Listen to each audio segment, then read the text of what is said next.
सर्वशक्तिमान परमेश्वरका वचनहरूको वाचन संग्रह। 3 अर्तीहरू।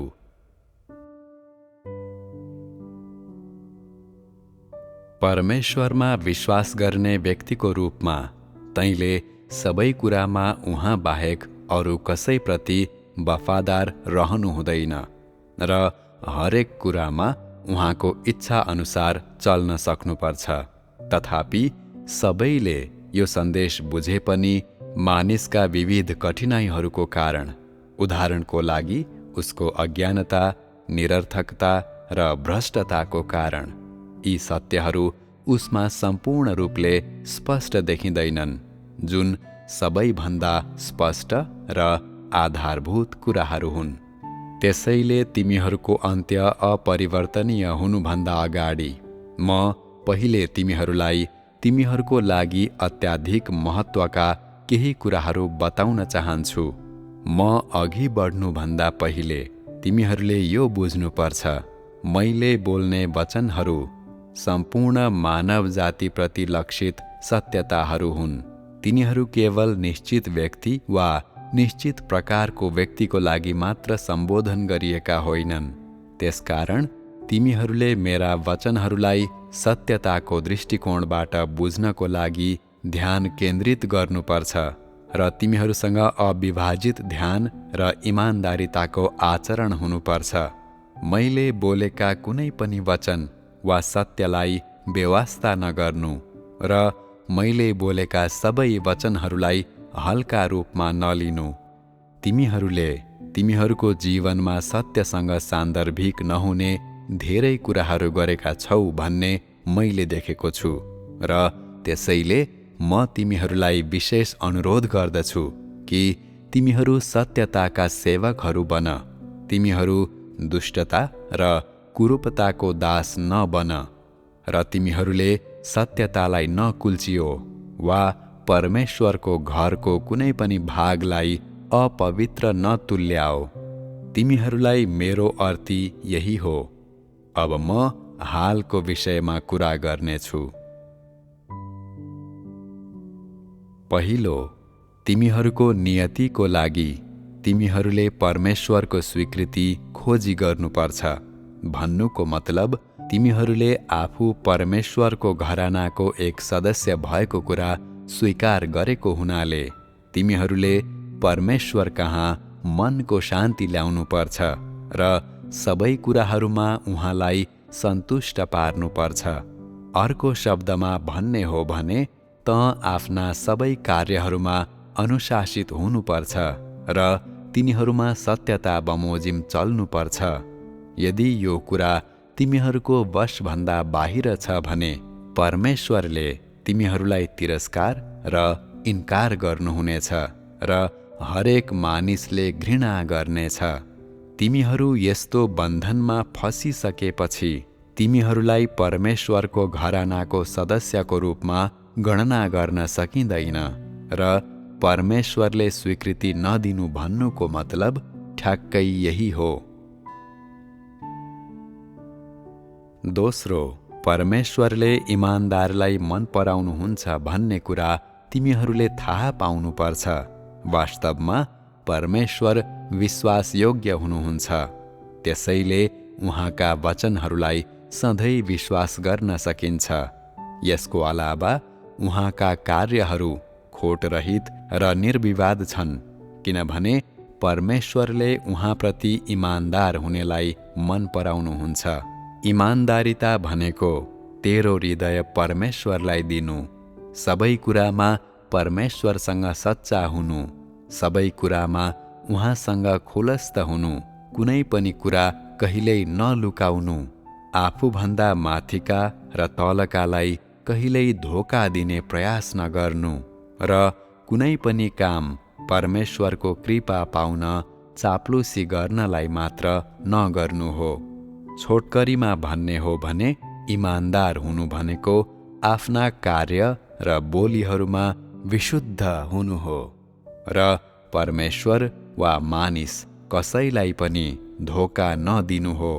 मैले जे भन्छु त्यो एकदमै सरल छ तर तिमीहरूको लागि त्यो 2 गुणा बढी मुस्किल छ।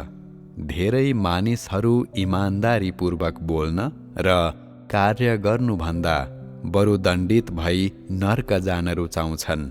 बेइमानहरूका निम्ति भण्डारमा मसँग अर्कै इलाज छ भन्ने कुरा त्यति आश्चर्यपूर्ण कुरा होइन।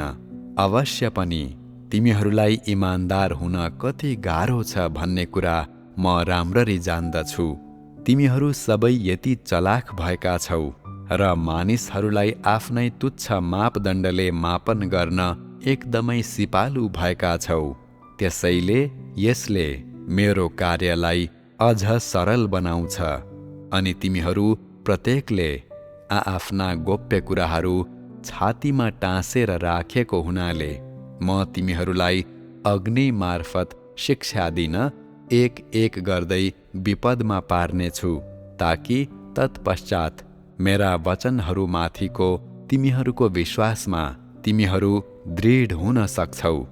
अन्त्यमा म तिमीहरूको मुखबाट परमेश्वर विश्वासयोग्य परमेश्वर हुनुहुन्छ भन्ने शब्दहरू खोज्नेछु र त्यसपछि तिमीहरू आफ्ना छाती पिट्दै र मानिसको हृदय छली हुन्छ भन्दै विलाप गर्नेछौ।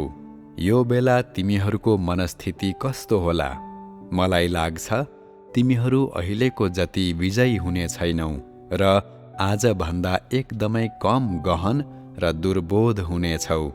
परमेश्वरको उपस्थितिमा केही मानिसहरू पूर्ण रूपमा स्वच्छ र सही हुन्छन्। उनीहरू शिष्ट हुनको लागि कोसिस गर्छन्, तर उनीहरूले आत्माको उपस्थितिमा आफ्ना दाँतहरू देखाउँछन् र नङ्ग्राहरू फिजाउँछन्। के तिमीहरू त्यस्ता मानिसहरूलाई इमान्दार व्यक्तिहरूको रूपमा गणना गर्छौ? यदि तिमीहरू अन्तर्वैयक्तिक सम्बन्धहरूमा पोख्त भएको पाखण्डी हौ भने म त भन्छु तिमीहरू पक्कै पनि परमेश्वरसँग तुच्छ व्यवहार गर्न प्रयास गर्ने व्यक्तिहरू हौ। यदि तिमीहरूका शब्दहरू बहानाहरू र मूल्यहीन औचित्यहरूले भरिएका छन् भने म भन्छु तिमीहरू सत्यतालाई अभ्यास गर्न नरुचाउने व्यक्तिहरू हौ। यदि तँसँग तैँले बाँड्न नचाहने धेरै गोप्य कुराहरू छन् भने, यदि तँ उज्यालो बाटो खोज्नको लागि आफ्ना गोप्य कुराहरू, आफ्ना अप्ठ्याराहरूलाई अन्य व्यक्तिहरू समक्ष ल्याउन अत्यन्तै अनिच्छुक छस् भने म भन्छु तँ सजिलैसँग मुक्ति नपाउने र सजिलैसँग अँध्यारोबाट बाहिर नआउने व्यक्ति होस्। यदि तँलाई सत्यको खोजी गर्दा धेरै खुसी मिल्छ भने तँ त्यस्तो व्यक्ति होस् जो सधैँ उज्यालोमा बस्छ। यदि तँ परमेश्वरको घरमा सेवाकर्ता हुन खुसी छस्, तल्लीनताको साथ काम गर्ने र विवेकपूर्ण तवरले गुमनाम हुने, सधैँ दिने तर कहिल्यै नलिने व्यक्ति होस् भने म भन्छु तँ वफादार सन्त होस्, किनभने तैँले कुनै इनाम खोजी गर्दैनस्, बरु केवल इमान्दार बनिरहने व्यक्ति होस्।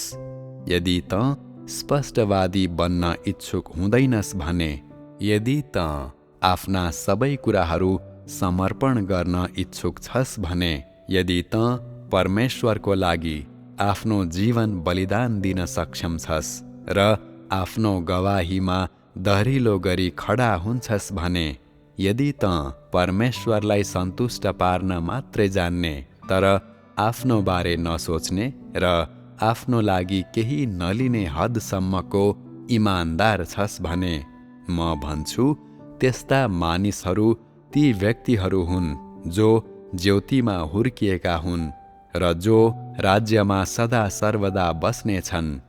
तैँले तँमा साँचो विश्वास र साँचो वफादारीता छ कि छैन, तँमा परमेश्वरको लागि कष्ट भोगेको अभिलेख छ कि छैन र तँ सम्पूर्ण रूपले परमेश्वरप्रति समर्पण भएको छस् कि छैनस् भनेर थाहा पाउनुपर्छ। यदि तँसँग यी कुराहरूको कमी छैन भने तँभित्र अनाज्ञाकारिता, छलकपट, लोभ र गुनासो छन्। तेरो हृदय इमान्दारितादेखि दूर भएकोले तैँले परमेश्वरबाट कहिल्यै पनि सकारात्मक पहिचान प्राप्त गरेको छैनस् र प्रकाशमा कहिल्यै पनि बसेको छैनस्। आखिरमा व्यक्तिको नियति कसरी तय हुन्छ भन्ने कुरा उनीहरूसँग इमान्दार र रगत झैँ रातो हृदय छ कि छैन र उनीहरूसँग विशुद्ध आत्मा छ कि छैन भन्ने कुरामा निर्भर रहन्छ।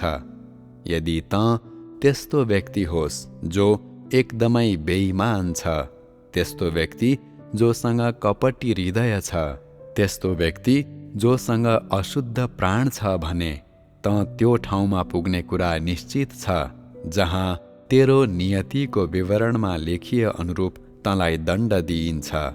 यदि त आफू एकदमै इमान्दार छु भनेर दाबी गर्छस् तर कहिल्यै पनि सत्य अनुरूप व्यवहार गर्न सक्दैनस् वा सत्यको वचन बोल्न सक्दैनस् भने के तैँले अझै परमेश्वरबाट इनाम पाउन प्रतीक्षा गरिरहेको छस्? के त अझै परमेश्वरले तँलाई उहाँको आँखाको नानी झैँ राख्नुहुन्छ भन्ने आशा गर्छस्?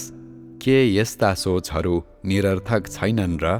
तैँले सबै कुराहरूमा परमेश्वरलाई धोका दिन्छस् अनि अपवित्र हातहरू भएका त जस्तालाई परमेश्वरको घरले कसरी अटाउन सक्थ्यो? मैले तिमीहरूलाई भन्न चाहेको तेस्रो कुरा हो, प्रत्येक व्यक्तिले परमेश्वरप्रतिको विश्वासमा आफ्नो जीवन जिउने क्रममा परमेश्वरलाई धोका दिने र प्रतिरोध गर्ने खालका कामहरू गरेको छ। केही दुष्कर्महरूलाई कसुरको रूपमा उल्लेख गरिरहनु आवश्यक छैन, तर केही भने अक्षम्य छन्, किनभने त्यसमा धेरै कर्महरू छन् जसले प्रशासनिक विधि उल्लङ्घन गर्छन्, जसले परमेश्वरको स्वभावलाई नै अपमान गर्छन्। आफ्नै अन्तको गति बारेमा चिन्ता गर्ने धेरै व्यक्तिहरूले यी कर्महरू के हुन् भनी सोध्न सक्छन्। तिमीहरू स्वभावैले घमण्डी र अहङ्कारी छौ र तथ्यहरूमा समर्पित हुन अनिच्छुक छौ भन्ने कुरा तिमीहरूले थाहा पाउनुपर्छ। यसकारण तिमीहरूले आफ्नै बारेमा चिन्तन गरेपछि अलिअलि गरेर म तिमीहरूलाई बताउने छु। म तिमीहरूलाई प्रशासनिक आदेशका विषयवस्तुहरूको बारेमा अझ राम्रो बुझाइ हासिल गर्न र परमेश्वरको स्वभावको बारेमा जान्ने प्रयास गर्न आग्रह गर्दछु। होइन भने तिमीहरूले आफ्ना ओठहरू बन्द राख्न गाह्रो महसुस गर्नेछौ र तिमीहरूका जिब्राहरू ठुल्ठुला लाग्ने कुराहरूसँगै स्वतन्त्र रूपले चल्न थाल्नेछ र तिमीहरूले अविवेकपूर्ण तवरले परमेश्वरको स्वभावलाई अपमान गर्नेछौ र अँध्यारोमा खस्नेछौ र पवित्र आत्मा र प्रकाशको उपस्थिति गुमाउनेछौ। तिमीहरू आफ्ना कार्यहरूमा अनुशासित नभएको कारण तिमीहरूले आफूले गर्न र भन्न नहुने कुराहरू गर्ने र भन्ने गरेको कारण तिमीहरूले सुहाउँदो दण्ड पाउनेछौ।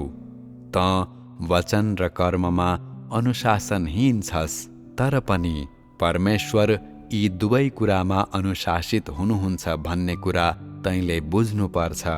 तैँले दण्ड पाउने भनेको तैँले परमेश्वरको अपमान गरेको कारण हो, मानिसको अपमान गरेको कारण होइन। यदि तैँले तेरो जीवनमा परमेश्वरको स्वभाव विरुद्ध धेरै कसुरहरू गर्छस् भने त नर्कको सन्तान बन्ने पक्का छ। मानिसलाई तैँले सत्यसँग मेल नखाने केही कार्यहरू मात्र गरेको छस् र त्यो भन्दा अरू कुनै कुरा गरेको छैनस् जस्तो लाग्न सक्छ। के तँलाई थाहा छ, परमेश्वरको आँखामा त यस्तो व्यक्ति होस् जसको पापको निम्ति अरू कुनै बलिदान छैन।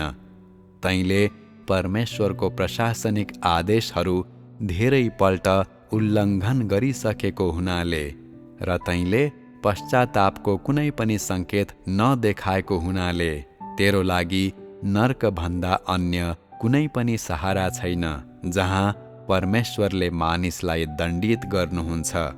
केही मानिसहरूले परमेश्वरको अनुसरण गर्ने क्रममा केही यस्ता कार्यहरू गरे जसले नियमहरू उल्लङ्घन गर्यो, तर आवश्यक कारबाहीमा परेपछि र मार्गदर्शन दिएपछि उनीहरूले क्रमशः आफ्नो भ्रष्ट आचरणहरू पत्ता लगाए र त्यसपछि वास्तविकताको सही बाटोमा प्रवेश गरे र उनीहरू आज सतर्क भएका छन्। यस्ता मानिसहरू नै ती व्यक्तिहरू हुन् जो अन्त्यसम्म रहन्छन्। तथापि मैले खोज्ने भनेका इमान्दार व्यक्तिहरू हुन्। यदि त इमान्दार व्यक्ति होस् र नियमहरू अनुरूप कार्य गर्ने व्यक्ति होस् भने त परमेश्वरमा दृढ हुन सक्छस्। यदि आफ्ना कार्यहरूमा तैँले परमेश्वरको स्वभावलाई अपमान गर्दैनस् र परमेश्वरको इच्छा खोज्छस् र तँसँग परमेश्वरप्रति आदर भाव भएको हृदय छ भने तेरो विश्वास मापदण्ड अनुरूप छ। जसले परमेश्वरलाई आदर गर्दैन र जोसँग डरमा काँप्ने हृदय छैन, उनीहरूले परमेश्वरको प्रशासनिक विधि उल्लङ्घन गर्ने सम्भावना धेरै हुन्छ। धेरैले आफ्नो जोशको दममा परमेश्वरको सेवा गर्छन्, तर उनीहरूमा परमेश्वरको प्रशासनिक व्यवस्थाको कुनै बुझाइ नै हुँदैन र उहाँको वचनका आशयहरूको आभास त परै जाओस्। तसर्थ उनीहरूको असल नियत हुँदाहुँदै पनि उनीहरू परमेश्वरको व्यवस्थालाई भङ्ग गर्न पुग्छन्। गम्भीर अवस्थाहरूमा उनीहरूलाई बाहिर फ्याँकिन्छ। उहाँलाई अनुसरण गर्ने थप अवसरबाट वञ्चित गरिन्छ र नरकमा फ्याँकिन्छ र परमेश्वरको भवनसँगको सबै सम्बन्ध अन्त्य हुन्छ। यी मानिसहरूले आफ्नो अनभिज्ञ असल नियतको दममा परमेश्वरको भवनमा काम गर्छन् र अन्त्यमा परमेश्वरको स्वभावलाई क्रोधित पार्न पुग्छन्। मानिसहरूले परमेश्वरको भवनमा आफ्ना अधिकारीहरू र मालिकहरूको सेवा गर्ने तरिकाहरू लिएर आउँछन् र तिनीहरूले यहाँ प्रयत्न बिना सजिलै प्रयोग गर्न सकिन्छ भन्ने कुरा व्यर्थमा सोचेर तिनीहरूलाई प्रयोगमा ल्याउने कोसिस गर्छन्। परमेश्वरको स्वभाव भेडाको पाठाको जस्तो हुँदैन, बरु सिंहको जस्तो हुन्छ भनेर उनीहरूले कहिल्यै पनि कल्पना गर्दैनन्। त्यसकारण परमेश्वरसँग पहिलोपल्ट सम्बन्ध राख्ने व्यक्तिहरूले उहाँसँग वार्तालाप गर्न सक्दैनन्, किनभने परमेश्वरको हृदय मानिसको हृदयभन्दा फरक हुन्छ। तैँले धेरै सत्यहरू बुझिसकेपछि मात्र तैँले परमेश्वरलाई निरन्तर बुझ्न सक्छस्।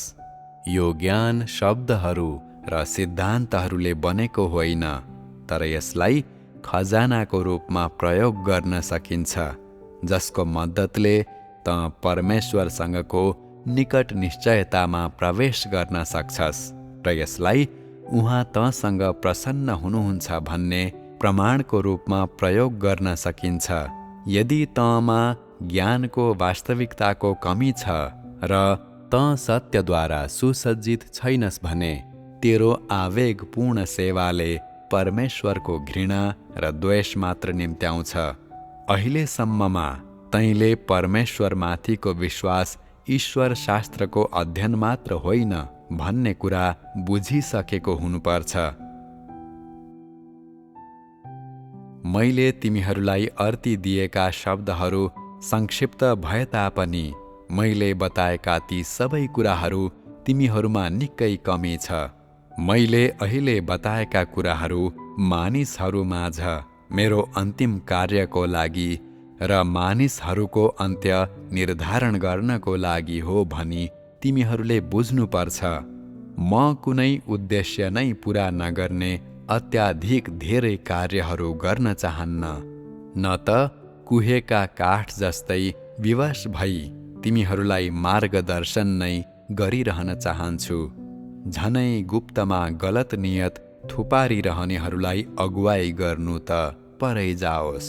सायद एक दिन तिमीहरूले मेरा वचनहरू पछाडिका अभिप्रायहरू र मैले मानव जातिको लागि गरेका योगदानहरूलाई बुझ्नेछौ। सायद एक दिन तिमीहरूले त्यो सन्देश बोध गर्नेछौ जसले तिमीहरूलाई आफ्नो अन्त्यबारे निर्णय गर्न सक्षम तुल्याउनेछ।